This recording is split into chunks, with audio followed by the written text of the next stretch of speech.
ह्या दिसांनी आमी भाग्योन फ्रांसीस शावेराक मान दिता. ताची रेलिकेचे दाखोवणेंत आमी वांटो घेता. आमी ताच्या जिवितान आमी पळयता ताणें देवाच्या उतरांतल्यान देवाचो अणभव घेतलो. देवाक आपल्या जिविताची बुनयाद ताणें केली आनी उपरांत जो देवाचो अणभव ताका देवाच्या उतरांतल्यान मेळ्ळो तो ताणें आपणाकूच दवरूंक ना, पूण आमच्या गोंयांत जावं दुसऱ्या सुवातांचेर बसून आपलो अणभव दुसऱ्यांक दिलो आनी ताजी आमी जावन आसात आयच्या काळार गोवाय.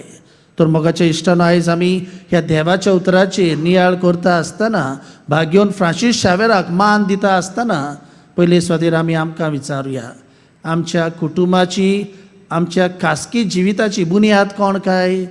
देव व मोबायल जावं संवसारी आशो? त्या प्रश्नाक आमी जवाब दिवया.